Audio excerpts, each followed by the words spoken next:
companies providing digital services to local customers in Nigeria will now start paying 6% tax on their turnover.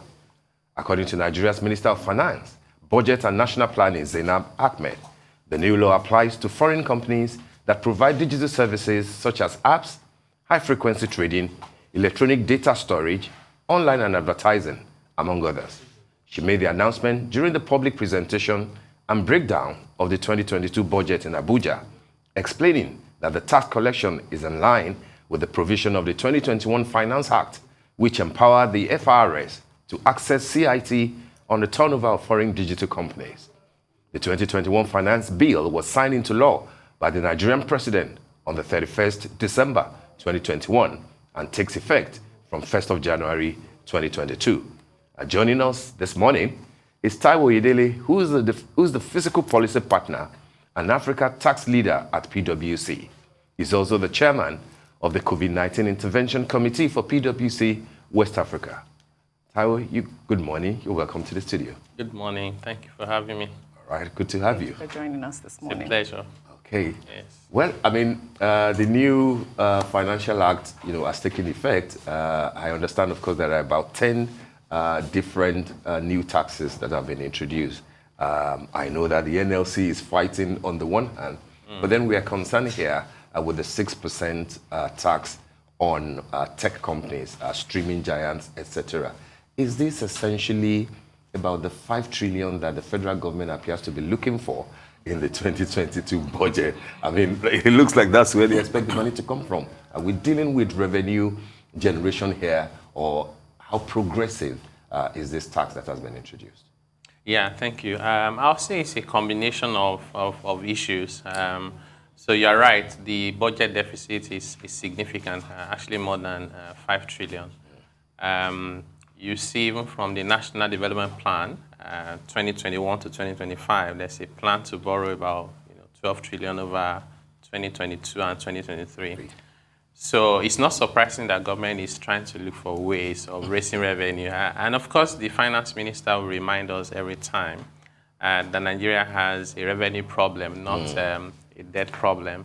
But I think there's also another one in between, whether we have a spending problem. Which is key. In terms of the priority of our spending and the efficiency of the money we spend.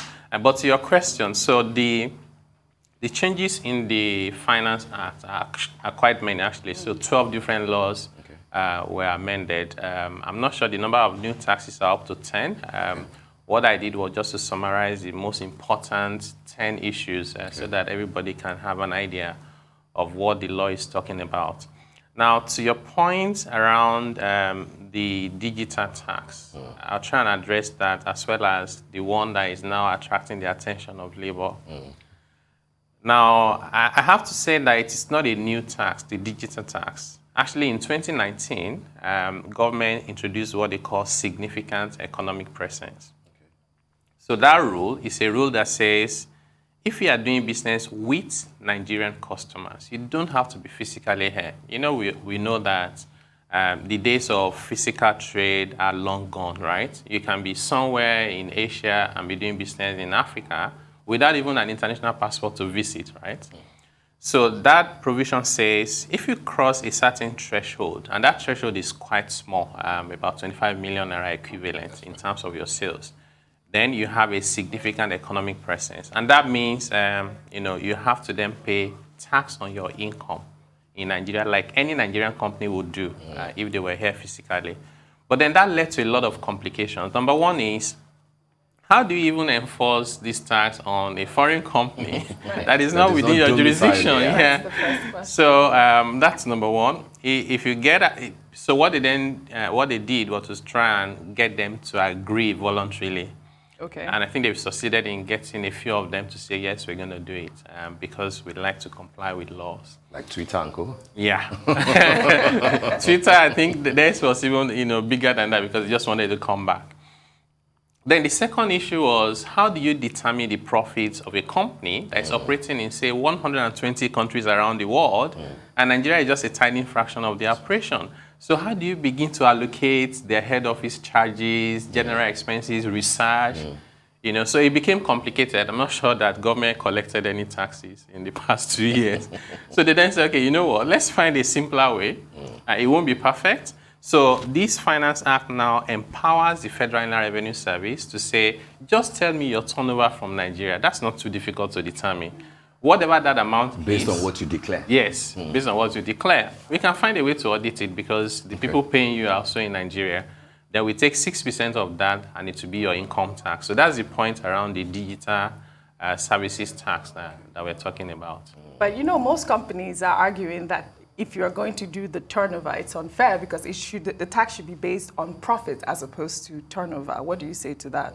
No, I think the companies that are affected have the right. Actually, the law is clear about that. You have the right to insist that you be taxed on your actual profit. Profit, right. But you must also then be able to convince the taxman that this your actual profit is indeed your actual profit. Because the taxman will tell you, how am I supposed to verify the cost you spent on research in 3 different continents over the past 5 years, and you are allocating a portion of it to Nigeria? How am I supposed to determine that? So it will be very complicated. So from a cost efficiency and compliance point of view, many of the multinationals actually just prefer something that is simple. Yeah. What's going to happen is if that 6%, it's not the cost that they can bear, because their profit margin is very, very, very thin in Nigeria, or they're even making losses. Uber, for example, made losses for only knows how many years, right? Everybody talks globally, yeah. So if they think that they cannot afford to bear that cost alone, they then adjust their prices, and Nigerians will have to pay more for whatever we're consuming and that those guys provide. Well, I know that this type of law is not peculiar to Nigeria. No, it's not. Last December, it was a brawl among the lawmakers in Ghana, throwing chairs, hitting each other over a similar law, which, by the way, is less than 2%. Ours is 6%. They are yet to agree. In India, on the other hand, it's been there since 2016. They are, modifying, etc. If it can work elsewhere, do you have assurance that in Nigeria, the federal government, through FRS, will ultimately be able to collect something? It's easy to look at the big companies, the streaming giants. You mentioned Uber, yes, they're declaring losses. But then if you look at your Netflix, you look at your Amazon, you look at, Twitter, Facebook, etc., it looks like they're making some, good money. How much of that is coming from Nigeria, we may not be able to determine. But do you think that there is, ultimately something will come to the federal government from all this? Yeah, indeed, I think something will come to the federal government. I don't know whether it will be as big as we expect or as government is forecasting. I'm not sure that these rules are working anywhere in the world as of yet. People are trying to figure it out. You will probably remember that last year, towards the end of last year, there was a global agreement under what they call the inclusive framework, Pillars 1, Pillars 2. Without getting into complications, it was an arrangement that says, you know what, can we get the whole world to agree on how to tax this kind of companies?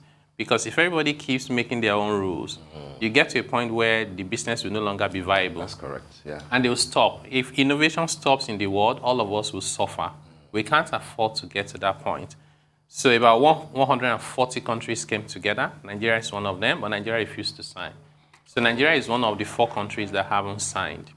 And one of the reasons why Nigeria did not sign is the fact that they did their calculations and said, what we're going to be getting from this global agreement will be less than what we will get on our own. Because the rule says once you sign up to this global agreement, you must roll back your individual measures. Because you can't share from the pot at the same time and be doing your own thing by the side.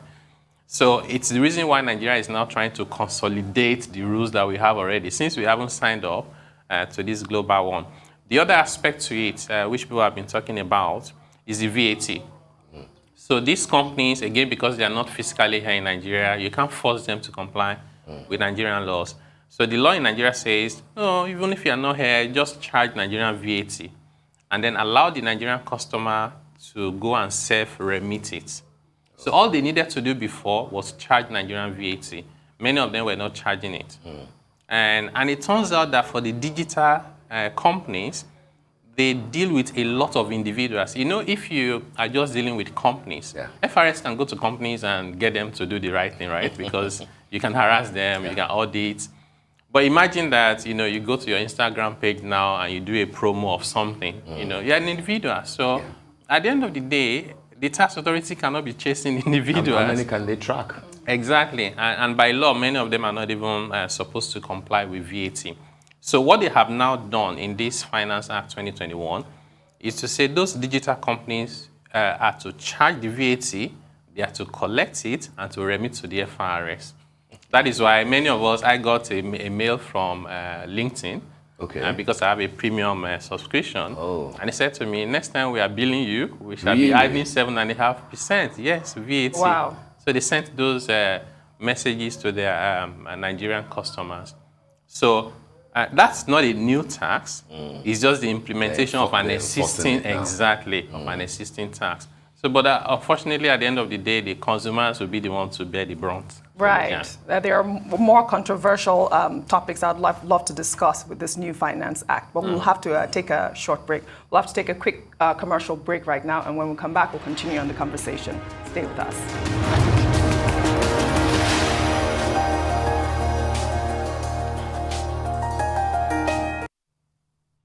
Welcome back to the morning show here on Arise News. Still in the studio with us is Taiwo Oyedele, who is the Fiscal Policy Partner and Africa Tax Leader at PwC. He's been discussing the new Finance Act 2022. Now, you know, there's been that imposition of excise duty at 10 naira per litre, which has been causing that huge controversy because obviously it means that we will be paying, it borders down on us because we'll be paying 5% on retail. Now, talk to us about that. Can you shed some more clarity on that?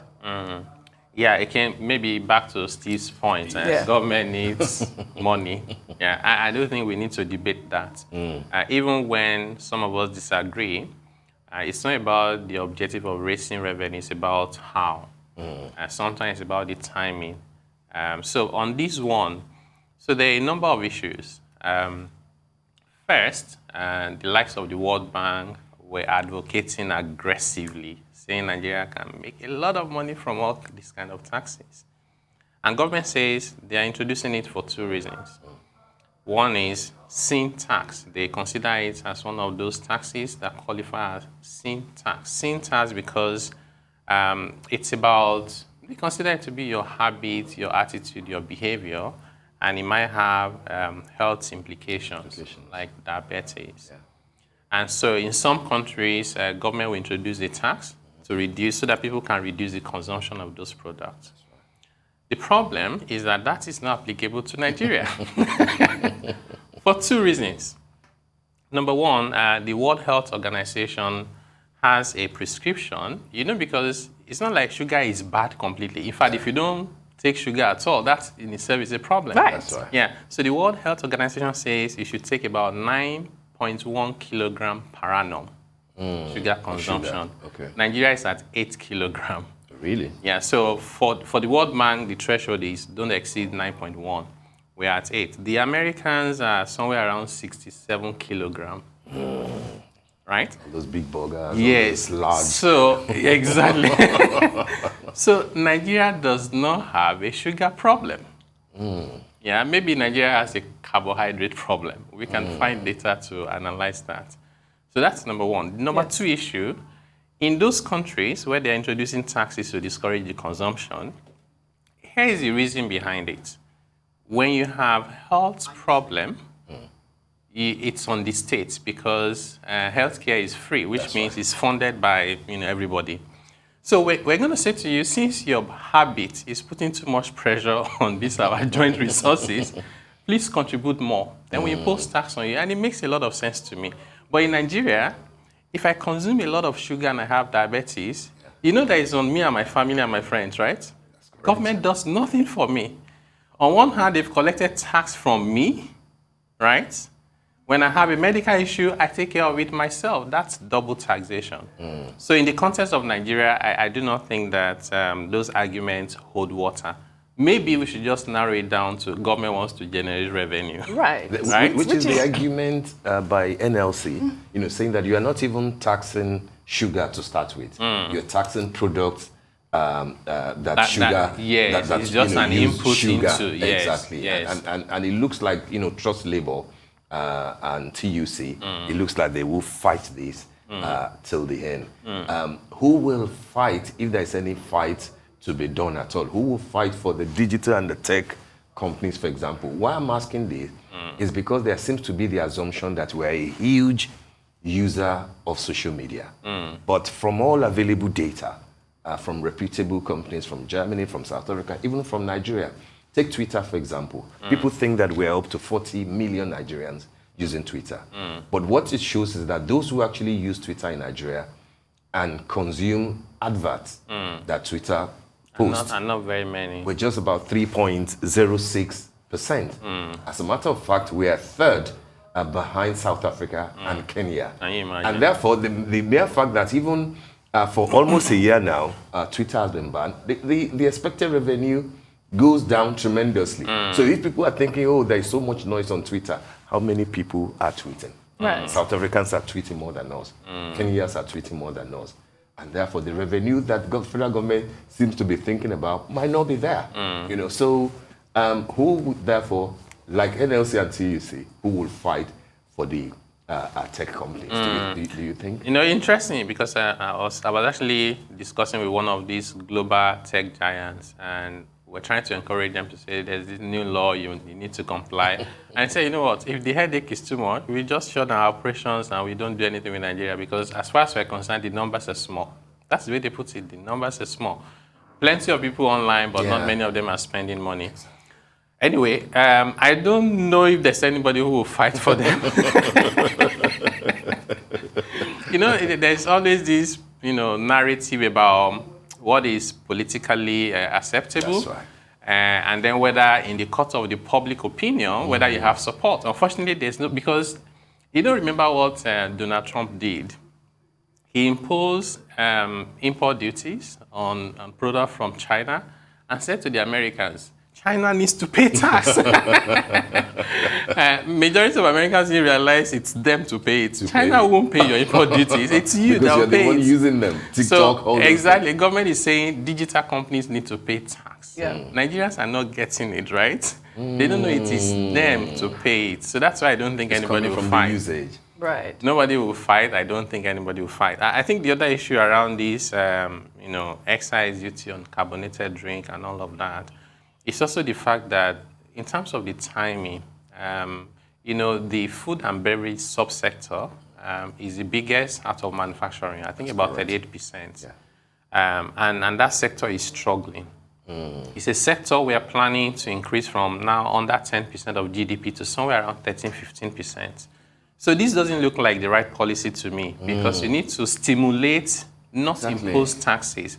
In fact, we know of countries like Togo and I think maybe even Benin or one other country recently reduced their excise rates. That's right. South Africa suspended excise even on tobacco last year, because you also think about the end consumer of those products.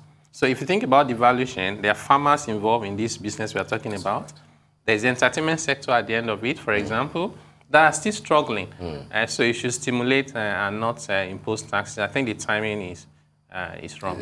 It's wrong. Yeah. That's what the NLC is saying, basically. Absolutely. I wish we had more time. Honestly. Unfortunately, we have run out of time, but thank you for enlightening us on It's a this pleasure topic. to be here.